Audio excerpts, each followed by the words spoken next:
Hi friends, ఈరోజు మీతో share చేస్తున్నాను శక్కరపార రెసిపీ. ఇవి తయారు చేసేటప్పుడు మనకి లేట్ రాకుండా పచ్చి పచ్చిగా ఉంటూ ఉంటాయి.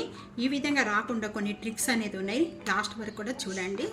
హాయ్ ఫ్రెండ్స్, నమస్తే, వెల్కమ్ టు ఆనర్స్ కిచెన్. ఈరోజు మీతో షేర్ చేయబోతున్నాను శంకరపార తయారు చేసుకోవడానికి ఇదే కొలతతో తయారు చేయండి, ట్రై చేయండి. ఇదే కొలతలతో తయారు చేసుకోవడానికి నేను ఇక్కడ 4 కప్స్ మైదా తీసుకున్నాను. 3/4 కప్పు షుగర్, 3/4 కప్పు ఘీ, 3/4 కప్పు వాటర్. కావాల్సిన ఐటమ్స్ తయారు చేసుకునే విధానం చూద్దాం. శక్కరపార తయారు చేసుకోవడానికి ఇక్కడ నేను ప్యాన్లో 3/4 కప్పు వాటర్ యాడ్ చేస్తున్నాను, 3/4 కప్పు ఘీ, 3/4 కప్పు షుగర్ కూడా దీంతోనే యాడ్ చేసుకోవాలి. ఇవన్నీ ఇలా యాడ్ చేసుకొని మొత్తం కూడా పిండి కలుపుకోవడం వల్ల మంచి అన్నీ బాగా కలుస్తాయి, టేస్ట్గా వస్తుందండి. బాగా యాడ్ చేసిన వెంటనే కూడా ఇదంతా కూడా పాకం పట్టుకొని అవసరం లేదు, షుగర్ అంతా మెల్ట్ అయిపోతే చాలు. ఇది కూడా లో ఫ్లేమ్లో పెట్టుకోవాలి. 1/2 టేబుల్ స్పూన్ ఇలాచీ పౌడర్ యాడ్ చేస్తున్నాను. మెల్ట్ అయిపోయిన వెంటనే కూడా ఇంకా స్టవ్ బంద్ చేసేసుకుందాం. ఇది ఒక 5 మినిట్స్ ఈ విధంగానే పెట్టేసేయండి, చల్లారిపోతుంది. ఇదంతా కూడా బాగా చల్లారిపోయిందండి. ఈ విధంగా పట్టుకుంటే గోరువెచ్చగా ఉండాలి, ఇంతవరకు చల్లారాలి. ఈ జడలపాటి ట్రేలో వేసేసుకుందాం ఈ పిండి కలుపుకోవడానికి. ఈ విధంగా ట్రేలో తీసుకున్న వెంటనే కూడా 1 పించ్ సాల్ట్ యాడ్ చేస్తున్నాను. స్వీట్లో సాల్ట్ యాడ్ చేయడం వల్ల చాలా టేస్ట్గా ఉంటాయి. కూడా మనం 4 కప్స్ మైదా తీసుకున్నాం. 4 కప్స్ మైదా అనేది బాగా జల్లించి తీసుకోవాలండి. ఈ జల్లించిన మైదా అంతా కూడా కొద్దిగా యాడ్ చేసుకుంటూ కలుపుకోవాలి. ఇందులో కొద్దిగా వాటర్ యాడ్ చేసుకోండి.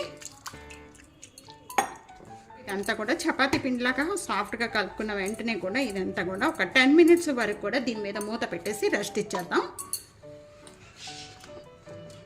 10 మినిట్స్ అయిపోయిన వెంటనే ఇప్పుడు ఓపెన్ చేద్దాం. పిండి అంతా కూడా సాఫ్ట్గా అయిందండి. ఈ సాఫ్ట్గా అయిపోయిన పిండినంతా కూడా 4 భాగాలుగా కట్ చేస్తున్నాను నేను.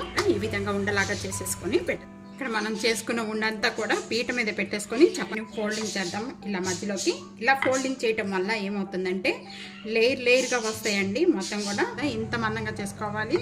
4 ఎడ్జెస్, లాస్ట్ ఎడ్జెస్ అనేది ఈ విధంగా కట్ చేసేసుకుంటే మనకి షేప్ అనేది బాగా వస్తుంది. మీకు ఇష్టమైన షేపులతో కట్ చేసుకోవచ్చు. ఎడ్జెస్ అనేది ఇక్కడ నేను తీసేస్తున్నానండి. మళ్ళీ ఈ ఉండలో కలిపేసేసుకొని మళ్ళీ తయారు చేసుకోవచ్చు. మీకు ఇష్టమైన షేప్స్తో కట్ చేసుకోవచ్చు. అన్నీ కూడా ఈ విధంగానే కట్ చేసేసుకొని పీసెస్ అన్నీ కూడా ఒక ట్రేలో వేసేసుకోండి.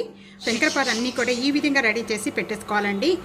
డీప్ ఫ్రై కావాల్సినంత ఆయిల్ తీసుకోవాలండి. ఈ ఆయిల్ అనేది బాగా కాగనవసరం లేదు. ఇక ఈ విధంగా పిండి తీసుకొని కొద్దిగా ఈ విధంగా వేసుకుంటే చూస్తున్నారు కదా, బబుల్స్ వస్తున్నాయి. ఈ విధంగా కాగితే చాలండి. ఆయిల్ 1 మినిట్ అయిపోయిన వెంటనే కూడా ఈ విధంగా కలుపుకుంటూ వేయించుకోవాలండి. అన్ని సైడ్లు కూడా ఈ విధంగా వేగుతూ ఉంటాయి. లో ఫ్లేమ్లోనే వేయించుకోవాలి.